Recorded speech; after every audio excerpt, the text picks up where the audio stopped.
Bem, meus irmãos, a paz do Senhor a todos, que a graça do nosso Senhor Jesus esteja sobre a vida de todos os irmãos.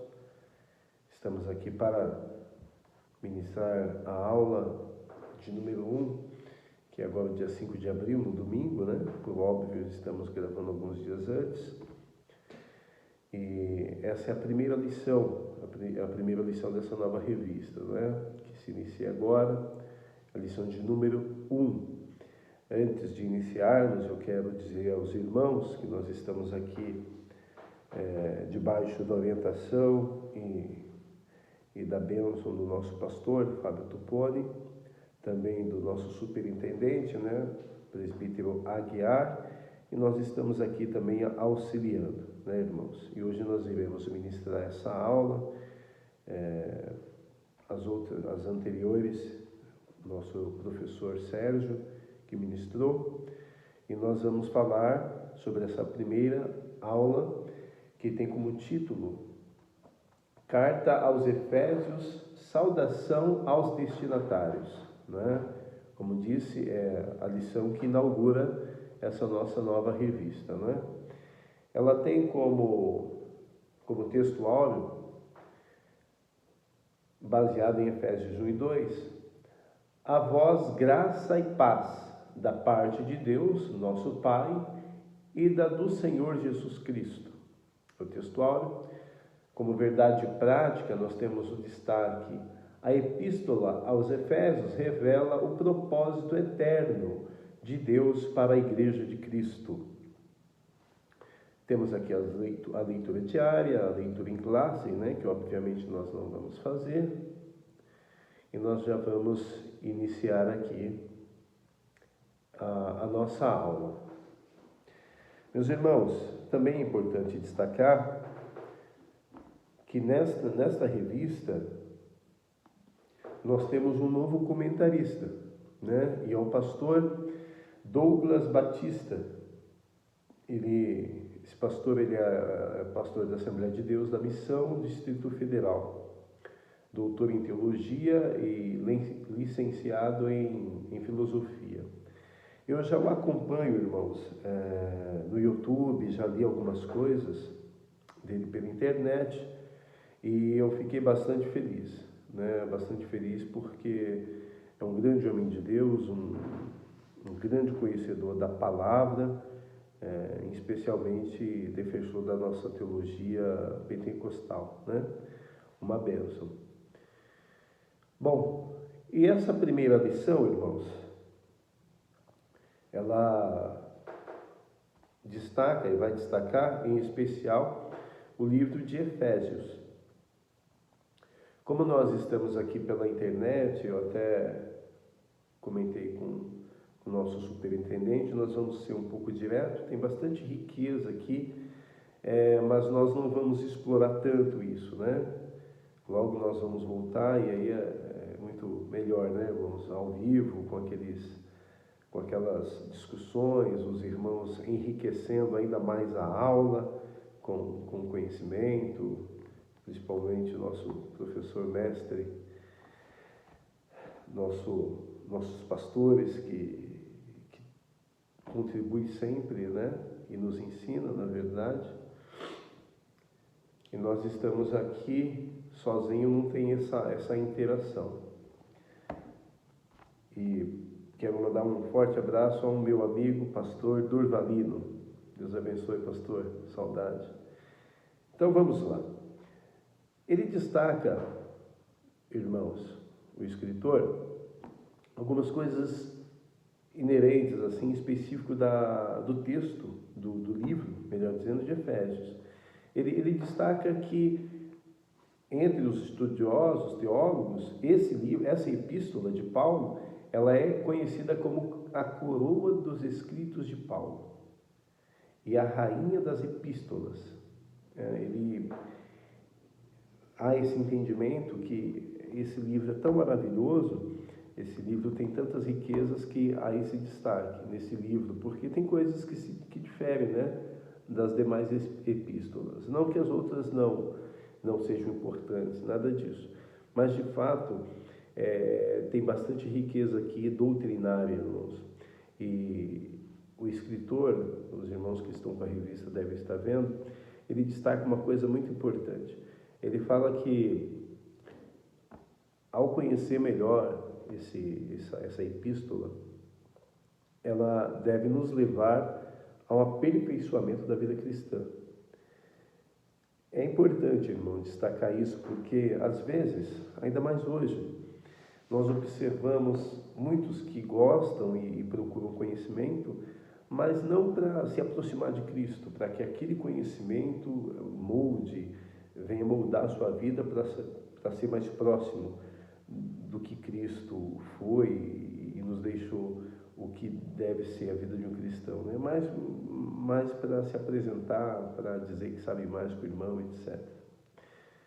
Vamos aqui seguindo a lição. A autoria e data. Isso aqui são dados mais de registros, né? Mas é importante nós termos nota disso. Conforme o costume da época, o autor inicia a carta declarando a sua identidade. É muito comum isso, né, das epístolas, e aqui Paulo, ele se apresenta assim, o versículo 1 do capítulo 1 da epístola: Paulo, apóstolo de Jesus Cristo, pela vontade de Deus, aos santos e fiéis em Cristo Jesus que estão em Éfeso. Então, nessa introdução, nesse início aqui da fala de Paulo, ele deixa claro que ele está escrevendo, não há muita divergência sobre isso, embora há uma linha de entendimento minoritária aí, quase que sozinha, que entende que não foi Paulo, porque a linguagem dessa epístola estava divergindo um pouco das outras 13, não sei, não me lembro ao certo aqui. A revista vai falar exatamente quantas epístolas, quantas cartas que Paulo escreveu, mas há essa discussão, essa pequena discussão, porque eles entenderam que a linguagem estava bastante diferente das demais. Mas não resta dúvidas, irmãos, que foi Paulo que escreveu esse texto aqui, essa epístola. Então, o livro menciona que ele se chamava Saulo. Todos nós sabemos, né, irmãos, que Paulo, ele era mais conhecido antes da sua conversão como Saulo. E aí, depois da sua conversão, ele se apresenta em todas as cartas que ele escreve como apóstolo Paulo.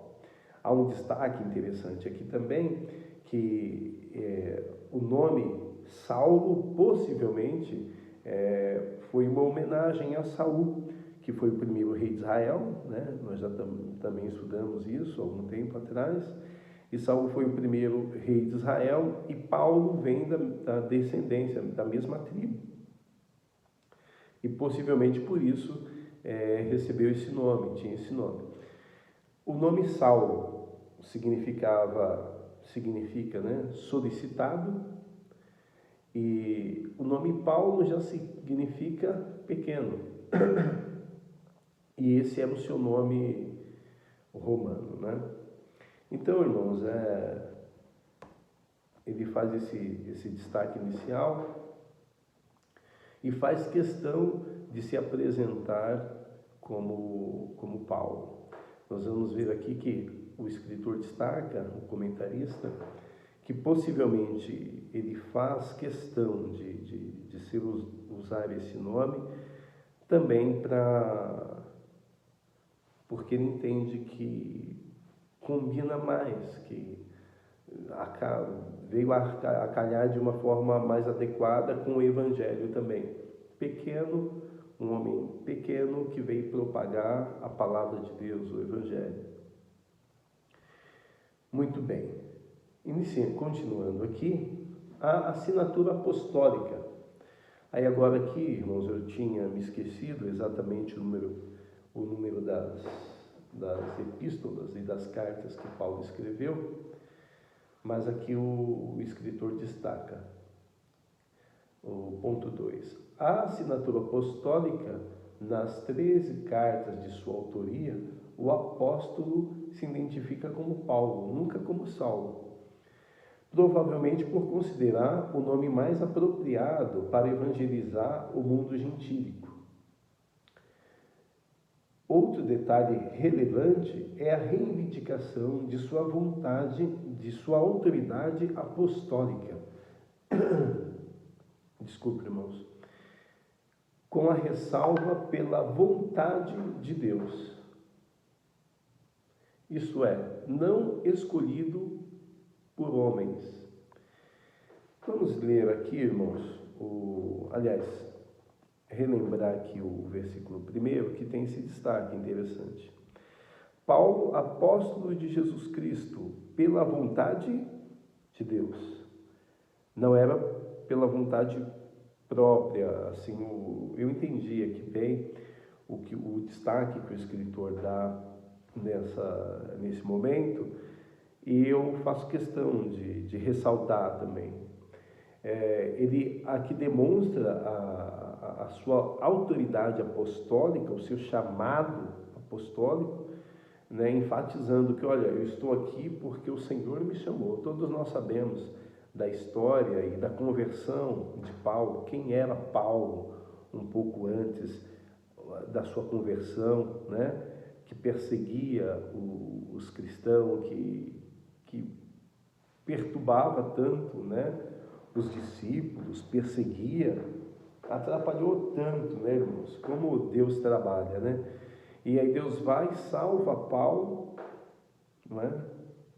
Se apresenta, os irmãos sabem bem, mas só para nos familiarizarmos um pouco mais, fala, Jesus se apresenta e a voz brada e fala, Saulo, Saulo, por que tu me persegues? Não é? E faz opera aquele lindo, maravilhoso trabalho de conversão na vida de Paulo, e ele passa a ser um apóstolo, não é? E talvez um dos maiores, né, irmãos, de destaque na Bíblia, não menosprezando tantos outros homens importantes, mas há um destaque e quase que unânime entre os teólogos que Paulo realmente foi assim um homem extraordinário na mão de Deus, né? Tanto é que suas cartas, suas epístolas, seus ensinamentos, todos revelados por Deus, têm atravessado aí séculos e séculos na história da igreja e tem sido bênção para as nossas vidas, como hoje nessa aula também, não é? Muito bem. Isto é, não escolhido por homens. Ele faz esse destaque, falando que o seu chamado e demonstrando a sua autoridade apostólica, ela vem de Deus. Só para finalizar esse assunto, irmãos, no livro de Gálatas, capítulo 1, versículo 1 também, de novo na saudação, na apresentação de Paulo, de novo ele repete isso, né? Paulo, apóstolo, não da parte de homens, nem por intermédio de qualquer ser humano, mas por Jesus Cristo e por Deus Pai, que o ressuscitou dos mortos. Aqui é Gálatas, capítulo 1, versículo 1, enfatizando um pouco mais disso que nós estamos falando, né? Do chamado de Paulo. Bom, o ponto 3 agora, ainda do tópico 1, uma epístola da prisão. A epístola foi escrita no período em que Paulo se encontrava preso em Roma. Ele se identifica como o prisioneiro de Jesus Cristo. Isso é o capítulo 3, versículo 1. Por essa razão, eu, Paulo, sou prisioneiro de Cristo Jesus, por amor de vós, não judeus. Esse é o destaque do versículo, né? Ele continua dizendo, o embaixador em cadeias. Isso está registrado no capítulo 4, o verso 1 também. Vou ler para os irmãos. Portanto, eu, prisioneiro no Senhor, suplico-vos que andeis de modo digno para com o chamado que recebestes. Aqui ele está falando da unidade da igreja e tal, mas mais uma vez ele faz esse destaque. Isso indica que era uma carta enviada do cárcere. Por essa razão, ela integra o rol das epístolas da prisão redigidas aos Efésios, aos Filipenses, aos Colossenses e a Filemon. Então aqui ele destaca, o escritor, que Paulo ele escreveu algumas epístolas de dentro da prisão, não só essa aos Efésios, como mais 3, não é? Se não falha a memória aqui, é isso. Irmãos, há um destaque aqui que eu gostaria de enfatizar com os irmãos, principalmente no sentido, o que a prisão representa para um ser humano. O que a prisão, principalmente uma prisão injusta, né, irmãos? Porque nós precisamos entender que desde sempre a prisão ela é direcionada, ou deveria, né, pelo menos, ser direcionada às pessoas que cometem ilícitos penais. Uma pessoa que mata, uma pessoa que rouba, uma pessoa... Aqui no Brasil, por exemplo, além de crimes previstos no Código Penal, você é preso ou por pensão alimentícia, que não é um crime descrito no Código Penal, ou por você ser um infiel depositário, né? Só para os irmãos entenderem rapidamente, você tem um bem que é penhorado pela justiça e depois que aquele bem foi penhorado, por exemplo, essa mesa aqui, eu permito que alguém leve embora, enfim, eu também posso ser preso por isso. O mais comum é a prisão civil, que eu estou falando, é a prisão de não pagar pensão alimentícia, né? Um pai que, por alguma razão, não cumpre com o seu papel de pagar a pensão do filho, custa, etc. Mas, ainda que muitas pessoas não cometem crimes, injustamente estão lá, não é? Paulo aqui, irmãos, ele estava preso, como ele já destacou, por conta de pregar o Evangelho. Nós vamos ver um pouco mais adiante aqui esses detalhes. Mas nesse ponto, o que eu quero destacar, irmãos, e enaltecer, é o fato de Paulo estar preso e ter essa inspiração, irmãos, e ter essa motivação, ter, como que eu posso dizer, esse ímpeto, sabe? Porque nós observamos isso nessa carta e outras também que ele escreve da prisão, como nós falamos aqui, a Filipenses, Colossenses, Filemon. A todo tempo, esse homem estava preocupado com o reino de Deus. A todo tempo, a preocupação de Paulo era em fazer o Evangelho e a palavra de Deus crescer, irmãos. Que coisa maravilhosa, que coisa estupenda de se pensar, irmãos, o que é uma pessoa ignorar alguma circunstância da sua vida em prol de algo que ela acredita. Não é interessante isso? Veja, Paulo poderia estar ali, sei lá, discutindo, quando que eu vou sair daqui, meu Deus do céu? Eu sou um cidadão romano, vamos discutir isso melhor. Não, a todo tempo ele está lá preocupado e debruçando, escrevendo as cartas para as igrejas onde ele fundou, sempre no caráter doutrinário, né? Não é de hoje que a igreja por vezes se perdia no caminho, e aí as cartas de Paulo, algumas delas têm muito essa característica, né? Isso me chamou muita atenção, irmãos, porque depois da vida, depois do dom da vida, eu diria não, né? A Constituição elenca isso. O que o homem tem de mais precioso é a sua liberdade. Concordam comigo, não? Depois da vida, do ar, de respirar, o direito de ir e vir, ir e voltar, é o que nós temos de mais precioso. E Paulo estava sem essa liberdade, estava ali no cárcere. Mas ali sendo direcionado por Deus, inspirado pelo Espírito Santo a nos escrever essas cartas. Bom, dando continuidade aqui, o ponto 4, de acordo com Atos, após realizar 3 viagens missionárias e implantar igrejas na região do Mediterrâneo, Paulo esteve em prisão domiciliar por cerca de 2 anos. Bom, então, os irmãos, a palavra já diz, né? Prisão domiciliar. Paulo também ficou 2 anos ali preso. E com base nesses dados aqui, o escritor entende que essa carta foi escrita 61, 62 depois de Cristo. Uma informação importante também. Muito bem. Vamos continuando aqui. Os destinatários. Para quem que Paulo escreveu essa carta? Vamos ler aqui rapidinho, depois nós vamos comentar também de forma rápida para não estender muito o vídeo, irmãos. Destinatários, agora é o tópico 2.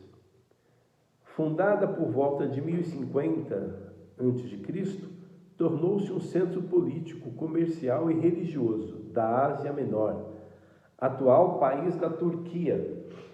Era uma cidade litorânea, cujo porto desaguava no mar Egeu. Sua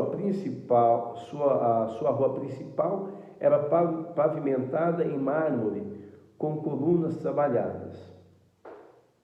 Em ambos os lados, era considerada uma metrópole, por cerca de 500 mil habitantes. Tinha o maior anfiteatro do mundo, da época, por óbvio, com a capacidade para 25 mil espectadores. Próximo dali ficava o estádio, com as pistas de corridas e a arena onde ocorriam lutas entre animais selvagens, como também entre homens e animais, né? Era muito comum naquele período. Bom, o que eu acho importante destacar aqui é essa informação, o que era a cidade de Éfeso, né? Era uma cidade importante, né? Importante pelo que nós já sabemos, né? Lá já era importante, uma cidade que tinha um ponto estratégico, que estava estabelecida em um ponto comercial, aqui eles estavam perto do porto, né? Então tinha movimentação, e nós vamos ver outras características que faziam com que fosse uma cidade importante, uma cidade economicamente forte também. A religiosidade em Éfeso. Deixa eu ver aqui se eu não estou pulando, irmãos. Estou com a tela aqui. A religiosidade em Éfeso. A cidade abrigava o templo da deusa da fertilidade, Diana, construída em mármore. A economia da cidade dependia dos milhares de turistas que a visitavam e tinha como maior fonte de renda o comércio de nichos de prata vendidos no templo, razão pela qual seus moradores ficavam alarmados com a pregação de Paulo contra a idolatria. Então aqui nós já entendemos, já ficou bem claro aqui, irmãos, o porquê que Paulo representava para aquelas pessoas um problema, né? Porque as pessoas tinham aquela mulher como uma deusa, aquela imagem, né? Eles falam que, bom, isso é um dado que tem, não sei o que os irmãos acham de relevante, mas era uma deusa, uma imagem, né, esculpida numa espécie de pedra, com vários seios para lá, para cá, e as pessoas a adoravam, né? E Paulo, isso está registrado no capítulo 19 de Atos dos Apóstolos, o versículo 27 ao 29, vamos ler aqui. Versículo 27 eu estou lendo, tá? Ao continuar isso, corremos o risco de ver não apenas nossa arte perder o prestígio que ostenta diante de todos, como também de o templo da grande deusa Diana cair em descrédito. E mais, de a própria deusa, hoje adorada em toda a província da Ásia e em todo o mundo, ser destituída de sua majestade divina. Assim que ouviram isso, foram tomados de grande ira e começaram a exclamar: grande é Diana dos Efésios. Rapidamente, toda a cidade foi envolvida por um absoluto alvoroço. O povo correu alucinado para o teatro, arrastando os companheiros de ministério de Paulo. Olha que destaque. Então, o que acontece? Paulo começa a pregar o Evangelho, as boas novas de Jesus Cristo, que obviamente ia contrário, né, às práticas daqueles homens, a prática de adorar uma deusa, uma estátua, uma mulher esculpida numa pedra, ou o que o valha. E ele começa a ter problemas, né, irmãos? Problemas, né?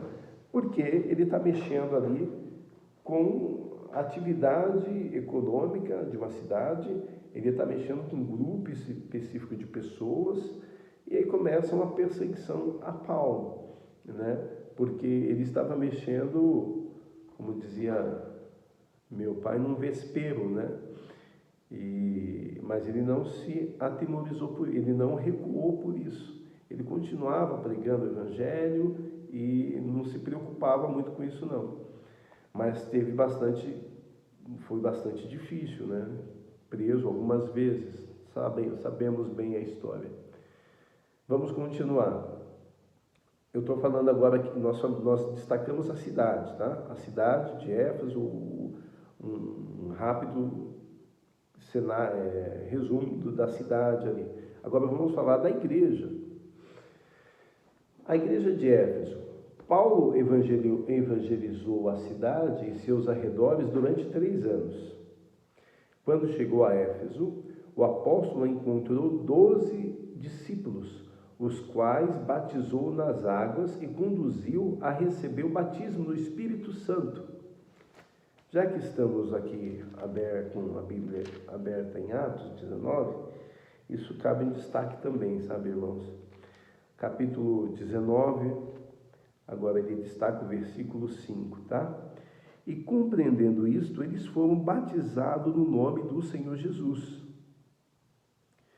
Quando Paulo lhe impôs as mãos, veio sobre eles o Espírito Santo e começaram a falar em línguas e a profetizar. Eram ao todo cerca de 12 homens. Cabe, irmãos, embora não seja o objetivo principal da lição, mas cabe aqui destacar, principalmente nós pentecostais clássicos, que defendemos o batismo com o Espírito Santo, a evidência das línguas estranhas, ao falar em línguas, melhor dizendo, perdão, irmãos, destaque desse texto, não é? Aqui já tinha acontecido, né, a descida do Espírito Santo, e nesse episódio aqui, Paulo, ele chegou e ali havia 12 homens que foram batizados com o Espírito Santo. Nós temos uma base aqui muito sólida, com todo respeito ao entendimento contrário, ao entendimento diverso, à interpretação diferente.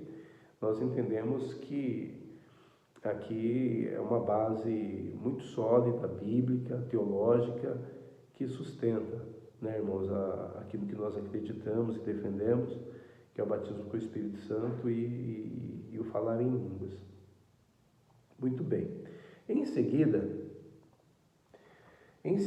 evangelizou os judeus nas sinagogas por um espaço de 3 meses. E como alguns judeus resistiram ao evangelho, voltou-se para os gentios, pregando num salão alugado na escola de Tirano.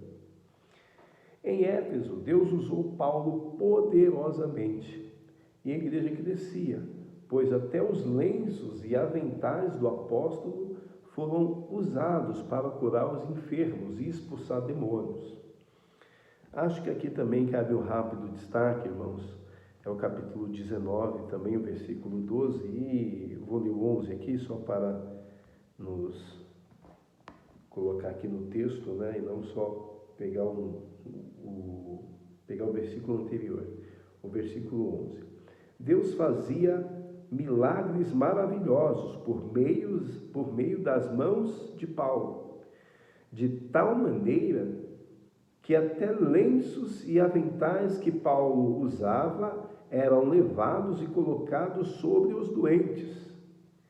Estes eram curados de todas as suas enfermidades, assim como espíritos malignos eram expelidos deles. Aqui é uma passagem que nós já conhecemos bem, mas é muito comum, irmãos, vez ou outra, e isso eu falo com extremo respeito, mas principalmente na televisão, né? Olha, alguns que se dizem apóstolo, enfim, o nome que queiram ter, mas falam em nome de Cristo, falam em nome da palavra de Deus. E pega, leva aqui meu lenço, leva aqui meu avental, aí alguém começa a vender avental, começa a vender. Estavam falando agora, até nesse período aí que nós estamos vivendo, dessa pandemia, que algumas pessoas iam começar, algumas igrejas iam começar a comercializar, né, alguma coisa relacionada à cura desse vírus, né, que a gente chama de Covid-19 ou coronavírus. E é muito comum, infelizmente, algumas pessoas, com base nessa passagem, entender que é assim, irmãos, que é simples. Aqui é uma situação específica, né? Porque Paulo estava ali bastante atarefado, com bastante trabalho, e alguém pegava e pela fé ia lá e Deus operava determinadas situações. A Bíblia deixa bem claro isso. Mas isso não quer dizer e não dá base para o que nós vemos, né, irmãos? E algumas igrejas propagam isso, né? A gravata, leva minha gravata, leva, até porque o versículo 11 que nós lemos começa dizendo: Deus fazia milagres, era Deus que fazia, era Deus que estava agindo, não era a gravata, não era a camisa, não era o óculos, não era nada disso. Deus estava agindo, não há dúvidas que sobre a vida de Paulo ali estava derramada uma grande unção, que a palavra unção quer dizer uma capacitação para um fim específico. Então a vida de Paulo ali estava imbuída de unção da parte de Deus, mas isso não dá base bíblica para as pessoas sair pegando roupa, leva minha toalha, compra essa toalhinha aqui, leva lá que Deus vai curar, que Deus vai, através dessa toalha, tem unção, um óleo, não sei das quantas. Isso não existe, irmãos, né? Mas cabe fazer esse destaque rápido aqui. Bom, grandes líderes da igreja também passaram por Éfeso. Importante destacar isso aqui. Apolo ministrou e foi instruído por Priscila e Áquila. Timóteo também foi designado para pastorear na cidade. Aqui nós estamos destacando, irmãos, que houve algumas outras pessoas ali naquela cidade que também fizeram a obra do Senhor. Dando continuidade aqui, irmãos, a saudação epistolar. A saudação da epístola, né? Poderíamos dizer também.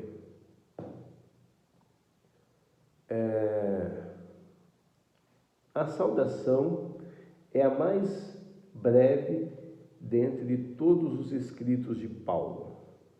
É uma característica que ele está dizendo, né? Ele se dirige aos santos e fiéis em Cristo Jesus. Isto é, aqueles que foram separados e consagrados para ser a propriedade exclusiva de Deus. Paulo cumprimenta com as palavras graça e paz, uma expressão que lembra o favor gratuito e imerecido de Deus. Quanto aos destinatários, a maioria dos intérpretes considera que a epístola era uma carta circular destinada aos cristãos de maioria gentílica das muitas igrejas da Ásia, provenientes de Éfeso, a metrópole mais importante da região. Aqui mais uma vez destacando, né, a importância da cidade de Éfeso. E Paulo tinha essa característica, né, irmãos? Todas as epístolas mostram isso, né? Era um homem muito simples, assim, não tinha muita, como que eu posso dizer, a palavra mais apropriada, eu diria que a simplicidade, que era a característica de Jesus Cristo, e Paulo acho que seguiu isso à risca, né, irmãos? Eu fico pensando que Paulo, se ele estivesse aqui hoje, por exemplo, nas nossas igrejas, ele não ficaria fazendo o que alguns pregadores fazem, né? Ficam quase 10 minutos se promovendo e falando tanta coisa. Ele, de forma simples, nos cumprimentaria, nos saudaria com a paz do Senhor e iria ministrar aquilo que Deus havia colocado no seu coração. Vamos lá, o propósito. Agora nós estamos no tópico 3, estamos em 36 minutos já, irmãos. O propósito. Aparentemente, a epístola não aborda nenhum problema específico, como em outras de Paulo.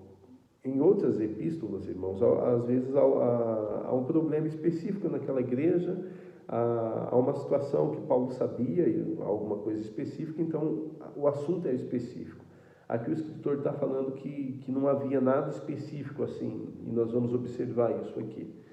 Porém, os capítulos iniciais da carta se percebem ênfases que sinalizam a solução de certas questões. Por exemplo, havia nos novos convertidos que vinham do mundo helênico e praticavam religiões de mistérios e magia, mas que agora se reuniam com os santos de Éfeso. Não por acaso o apóstolo mostra àqueles crentes que Cristo está no controle do universo inteiro. Então era muito comum naquele período, aquela coisa de magia, aquela coisa de próximo de feitiçaria, magia, acho que é magia o nome mais específico do que nós queremos dizer. E eles estavam vindo daquele mundo, né, irmãos? E aí no versículo 20 do capítulo 1, há um destaque interessante. É o capítulo 1, versículo 20.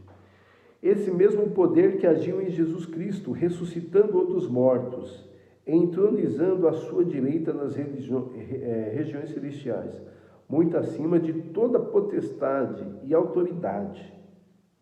Muito acima de toda potestade e autoridade, poder e demônio, e de todo nome que possa ser pronunciado, não somente nessa era, mas da mesma forma que há de vir.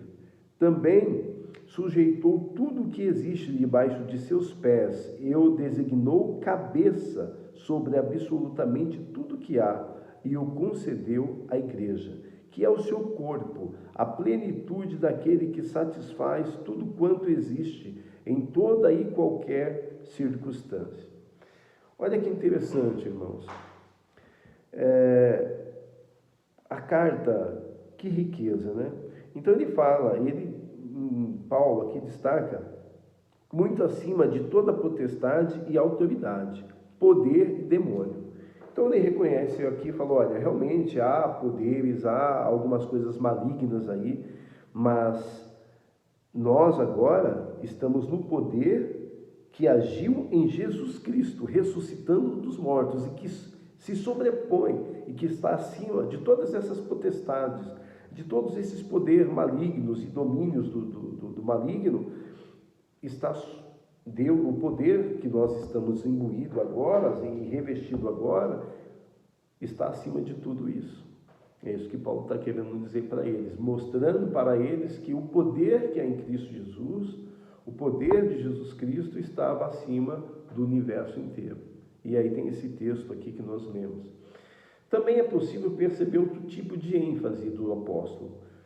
O passado daqueles cristãos era marcado pela imoralidade bebedeira, Mais uma vez, salvos pela graça, eles deveriam adotar um novo estilo de vida em Cristo. Olha, irmãos, uma das coisas que mais me chamou a atenção nessa revista é essa palavra, estilo de vida. Eu lembro que na faculdade eu falei isso uma vez, uma pessoa me perguntou, falou, poxa, mas você gosta? Como que é ser crente? Eu falei, olha, é um estilo de vida. Você não tem um estilo de vida que bebe, que faz isso, e que se prostitui, e que trai a mulher, ou que trai sua companheira, sua noiva, na época eu não era casado. Ele falou, mas eu falei, porque você vive em função do prazer da carne. E o Evangelho, ele te mostra um estilo de vida que você não vive em função do prazer da carne, mas você vive em função da alegria do Espírito de agradar a Deus. Então, por óbvio, você vai na contramão. É por isso que a conversão, a pessoa, quando se converte, nós usamos esse nome, né? Conversão é uma conversão de 360 graus. A pessoa estava indo para Mogi das Cruzes, mudou completamente de direção, está voltando no sentido de São Paulo Centro. Mudou a rota da vida dela. E eu acho que o nome mais adequado, assim, irmãos, é estilo de vida. Você, o que você entende que o Evangelho fez na sua vida? Mudou o seu estilo de vida. Porque lá atrás você tinha um estilo, você tinha alguns costumes e tudo isso mudou, não é? A busca do seu prazer mudou, possivelmente os irmãos que tiveram experiência lá atrás, antes de ser cristão, eu particularmente praticamente nasci no berço cristão, né, desde os 7 anos, e graças a Deus por isso. Mas eu, conversando com alguns amigos, irmãos com Cristo, falo, olha, Ronaldo, eu vivi aquilo, e aí eu observo mais próximo, né, essa experiência mais próxima que eu tenho. Mas aqui, então, eles tinham que sair daquele passado deles e viver aquele novo estilo de vida. Uma leitura que seria mais extensa, portanto eu não vou ler, mas os irmãos leiam o capítulo 2 de Efésios 2, do 1 ao 10. Os irmãos vão perceber basicamente isso que nós falamos aqui. Destaca-se ainda uma preocupação com a unidade e a paz entre judeus e gentios cristãos, enfatizando pelo plano universal da redenção para ambos.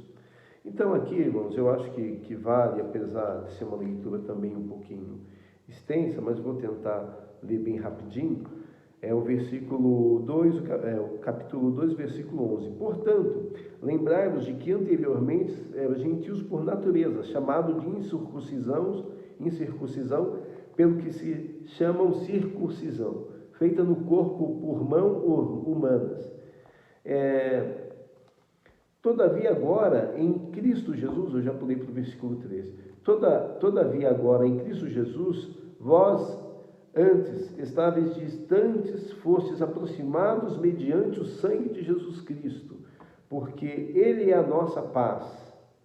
Então ele está destacando aqui, olha, agora essa discussão aí da pessoa que ela foi circuncisada, a criança que teve aquela, que nós chamamos de circuncisão, aquela pequena operação na parte genitália ou coisa assim, ou você que não é judeu. Não, agora a nossa salvação ela é por meio de Jesus Cristo.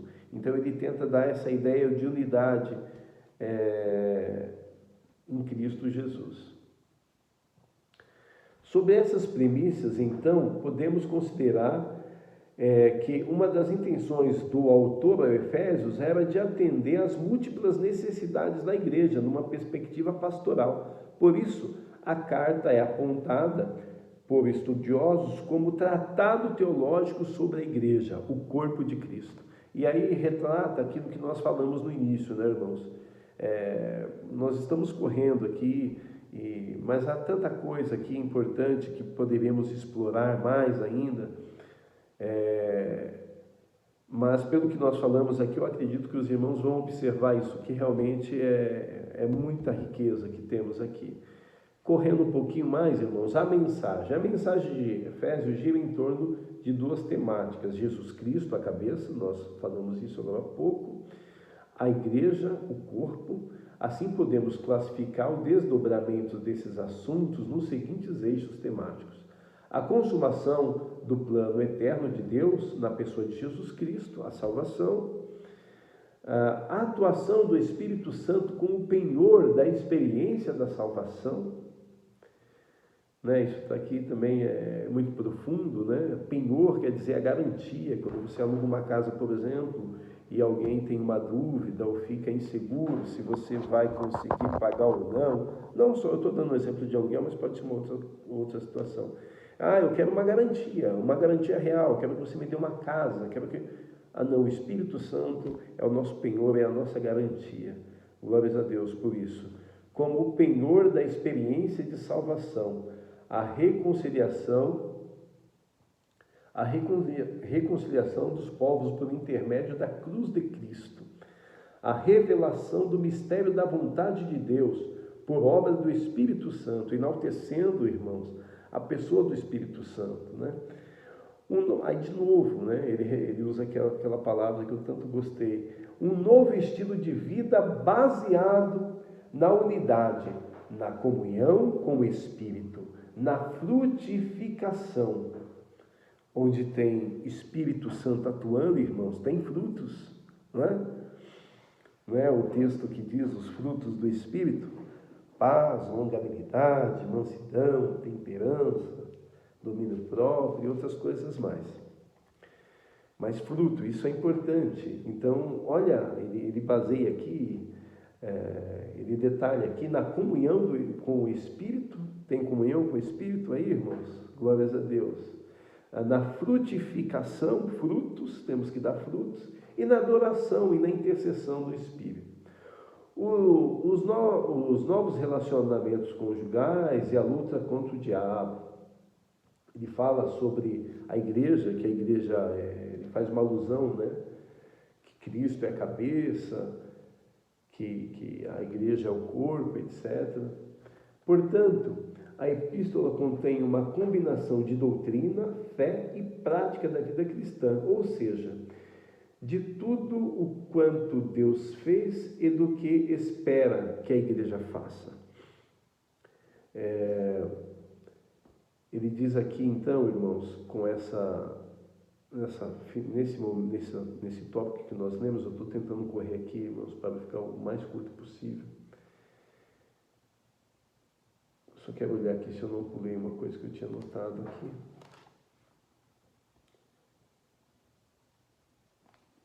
Ele destaca o que a igreja, no caso, o papel da igreja, né, irmãos? Que às vezes se perde. O capítulo, os irmãos podem ler aí, o 5, versículo 21, tem um versículo que eu já fui ministrado diversas vezes pelo Espírito Santo, através de pastores: sujeitando-vos uns aos outros no temor de Cristo. Interessante isso, né, irmãos? Sujeitando-vos uns aos outros no temor de Cristo. Na luta contra o diabo também.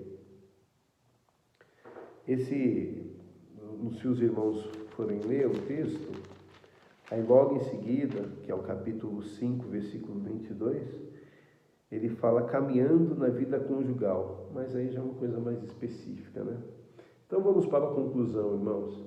A epístola revela um elaborado resumo da salvação e suas implicações para a vida cristã. Seu conteúdo recorda o favor imerecido que recebemos gratuitamente da parte de Deus. Suas exortações nos impelem a viver em santidade e, alicerçados em Cristo, a cabeça da igreja, a batalhar contra as forças das trevas. Bom, meus irmãos, essa é a lição. Estamos já em 50 minutos. Espero que, dentro da nossa simplicidade aqui, de alguma forma, os irmãos sejam aí abençoados, né, com essa mensagem tão maravilhosa, com essa lição tão bacana. E Deus abençoe a todos e esperamos que logo voltemos aí até as nossas aulas dentro da igreja, com todos os irmãos reunidos. Deus abençoe os irmãos, muito obrigado.